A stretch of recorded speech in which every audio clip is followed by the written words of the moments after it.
Guys, welcome. Collective reading tayo ngayon. Tingnan natin kung ano yung current energy ng person mo.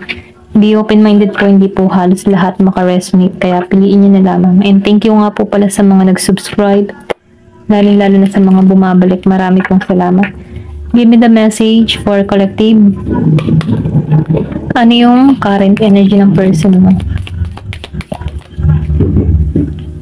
Meron ditong Queen of Wands. Napipil ko dito, susubok tong muli sa'yo, okay? Sa ayaw mo man at sa gusto, susubok muli ito sa'yo. Mangungulit ito sa'yo, okay? Meron ditong Aries, Leo, Sagittarius. Kasi itong tao mo, no, positive eh. Kumbaga, confident siyang humarap sa'yo. Ito lang yung nakikita ko. Yung iba ha, kung meron kang person dito na Aries, Leo, Sagittarius, hindi takot tong, yung bagang hindi to takot sumugal muli. Kumbaga may tapang at lakas ng loob tong humarap sa'yo, okay? Kahit may mga kasalanan siya, itong tao nito susubok at susubok para makuha yung ano mo. Para mapansin mo siya, ganun. Ito lang yung nafe-feel ko. Or para makuha yung loob mo. Hindi ka nito susukuan. Ito lang yung nakikita ko dito sa Queen of Wands. Kasi, energetic to eh. Kumbaga, confident to. Alam niya kung kailan siya kikilos, okay? Matalino to, handa to. Ito lang nakikita ko. Once na ginusto ka na to, kahit ayawan mo, magpupumilit ito. Ito lang nakikita ko dito sa Queen of Wands. Kasi stable tong tao nito eh. Lalo na sa kanyang kalooban, no. Kumaga, confident siya. Malakas ang loob nito. Ito lang nakikita ko. So, nakikitaan ko dito na gusto ng tao na to na magtagumpay muli kayo. Ito lang nakikita ko dito. Meron dito Scorpio, Cancer, and Pisces. Two of Coins, sorry. Nakita ko dito yung person mo, magaling siya sa trabaho, magaling siyang dumiskarte, okay? Hindi to, madali tong makakuha ng trabaho. Ito lang nafe-feel ko. Pwede rin sabihin maganda yung maganda yung kanyang trabaho dito. And then yung iba naman sa inyo, meron kang person na mahilig magmanipula. Yan. Masyado siyang yung tipong masyado siyang mautos, masyado siyang yung diktador, ganyan. Mahilig siya mandikta. Pero yung nakikita ko, may kaibahan sa inyo, no? Kung meron ka ditong person na Virgo, Capricorn, Taurus, mahilig to magdikta or magmanipula, okay? Kumbaga, magaling siyang magsalita, magaling siyang mambola, okay? Kung meron ka mang ganung person, magaling siyang manita, kumbaga magaling siyang makisama. Hindi mahalata sa kanya na meron siyang ugali na hindi mo na, yung ba tipo, kung makikita mo sa itsura niya, hindi siya halata na magluloko, ganun. Ito lang yung nakikita ko kasi meron ka dito ang person na professional, maganda yung image, pero nakikita ko dito na meron kayong kaibahan, dalawa, kaya hindi kayo nagkasundo dito or meron kang nalaman sa tao na to, okay? Ito lang yung nakikita ko dito. Pero magaling siya pagdating sa pera ha. Kumaga madiskarte, madali ang pasok ng pera sa kanya. Pwede rin sabihin maganda ang trabaho ng person mo, kaya maganda yung pasok ng pera dito. Then nakikitaan ko rin dito, itong tao mo, masyado tong, yung bang tipo na may pagkamaisip din to, okay? Meron kang person dito na nagkakaroon ng stress. Okay? Hindi halos lahat sa part na to, no? Yung iba sa inyo, magaling humawak ng pera, maganda yung hanap buhay. And then yung iba naman sa inyo, stress, lalo na sa financial. Yung iba, hindi halos lahat. Okay? Kasi magkakaiba naman kayo ng person. Yung iba sa inyo, stress yung person, lalo na sa financial. Nahihirapan to sa sitwasyon. Meron dito namamayat. Ito lang nakikita ko dito sa Two of Coins reverse. Then lumabas pang The Emperor reverse. Meron ka ditong Virgo, Capricorn, Taurus, Aries, Leo, Sagittarius. Ayan. More earth sign ang nakikita ko dito. Nakikita ko dito, yung iba sa inyo, inabuso ka ng tao mo. Kumbaga, para siyang energy vampire. Kumbaga, na-drain ka dito. Okay? Yung tipo na magkasama kayo pero ikaw problemado, siya masaya, masigla, ganyan ganyan. Kumbaga nakukuha niya yung ano mo, yung energy mo dito na kung saan hinigop niya yung lakas mo. Kumbaga kanong nagsasama kayo dito, ikaw lagi ang namomroblema. Ikaw yung gumagawa ng yung tipo ng pagpaplano, okay? Ikaw yung nag-aasikaso ng family. Nasa yun lahat ang nasa balikat mo lahat yung ano, yung nakaatang sa'yo, okay? Nakaatang sa'yo yung responsibilidad. Ito lang yung nakikita ko. Once na may problema, tong tao mo, iwas siya doon. Then, ikaw yung gumagawa ng paraan para matapos yung problema. Ito lang yung nakikita ko sa'yo. Kasi meron ka ditong tao na, ano siya meron tong issue, okay? Pwede rin sabihin na meron tong problema, yung mga tipo na once na may problema siya, nilalayasan niya to, okay? Hindi niya hinaharap to, hindi niya to inaayos. Ganun yung energy ng person mo. May pagka-selfish, okay? And then, napipil ko rin dito, no, na masyado ka nitong hinututan. Ito lang yung nakikita ko, yung iba sa inyo, no? Pwede rin sabihin, ikaw yung mas maganda yung kita, mas meron ka ngayon, ano, or mas meron kang malaking sahod. Kaya itong tao mo, napipil ko dito na hinututan ka. Yung iba sa inyo, no, hindi halos lahat. And then, nakikita ko rin dito, no, yung iba sa inyo, yung person nila, nakikita ko dito na nagpaplano, okay? Kumbaga, meron tong ginagawa. Gusto nito ng pagbabago. Gusto nito na masecure yung family, or pwede rin sabihin nito, gusto nitong makipagkasundo sa'yo, gusto nitong masecure kayo, okay? So, itong tao nito, nakatuon siya sa kanyang financial, okay? May paglagong nagaganap. Bago to tumungo sa'yo, no, gusto nito sigurado lahat. Ito lang yung nakikita ko.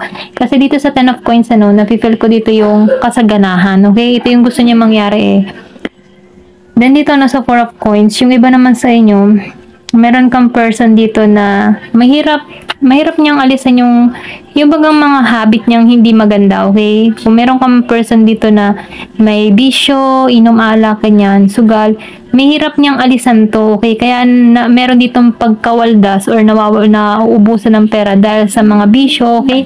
Pwede rin sabihin sa mga sugal, okay, sabong, mga ganyan, or kasi mga nakikita ko dito yung nawawala nauubos, okay? Kumbaga, nahihirapan tong alisan yung mga bisyo niya dito. Ito lang nakikita ko.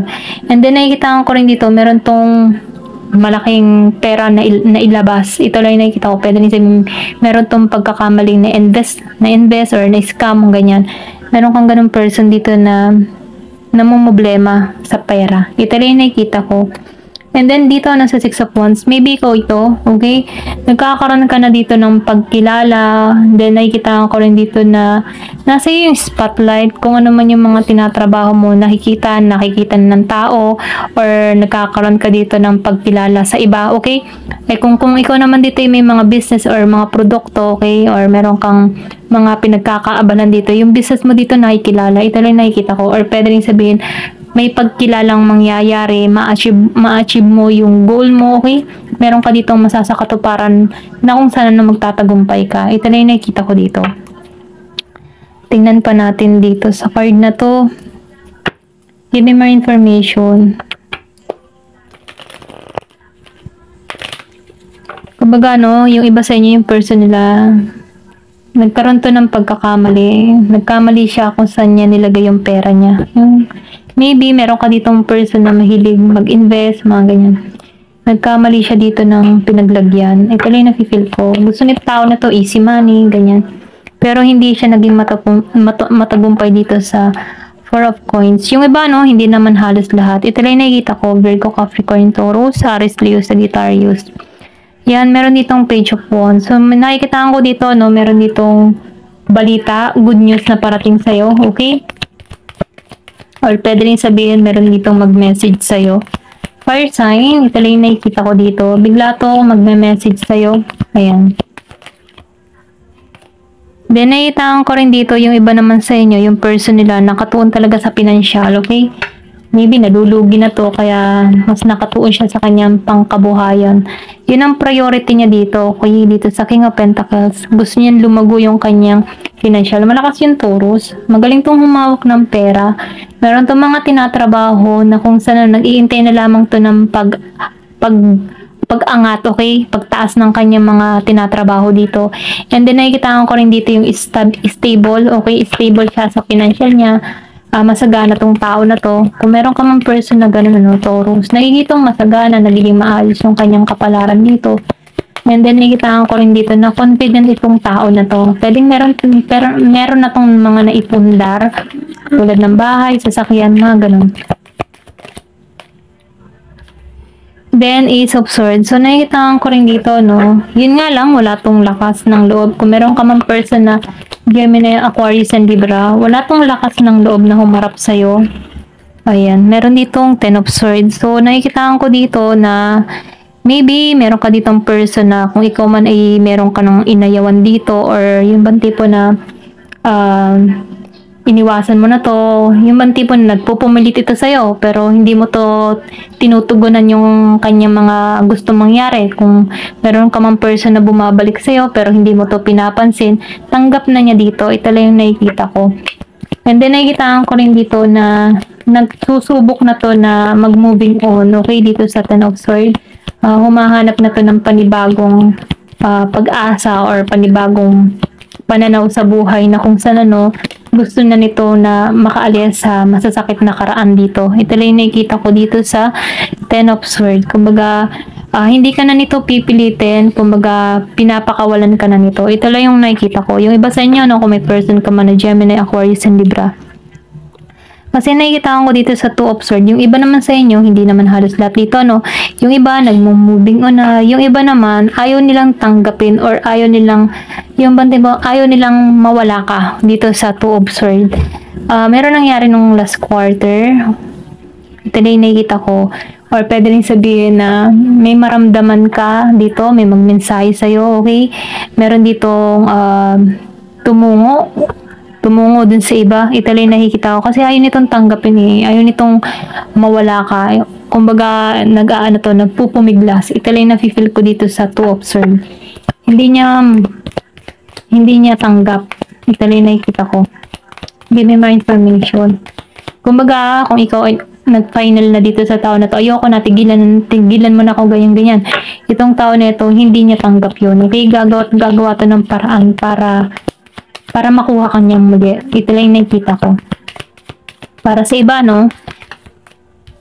So, meron ditong Ace of Cups. So, nakikita ko dito, ikaw, ayaw mo na talaga ng bagong simula dito or pwede rin sabihin itong person mo, Meron ditong tao na ayaw ng new beginning. Pwedeng ikaw to o pwede rin yung person mo. Kaya vice versa dito, kung sino to, ayaw na ng bagong simula dito. Pero kung ikaw naman may atraso or pwede rin sabihin, kung ikaw naman ay iniwasan na ng person mo at nilayan ka dito, nakikita ko dito na maybe kinat ka dito, tinanggal ka dito sa tao na to kasi hindi ipinagkaloob sa'yo dito. Ito lang na-feel ko. May dahilan kung bakit hindi ito pinagkaloob sa'yo. Maybe meron siyang ipagkakaloob sa'yo na higit sa tao na to. Kasi dito sa Ace of Cups, hindi niya pinayagan hindi niya pinagpatuloy yung connection niya dito sa tao na to. Ito lang nakikita ko kung meron kang person, Scorpio, Cancer, and Pisces, or pwede rin ikaw to. Meron dito na Queen of Wands.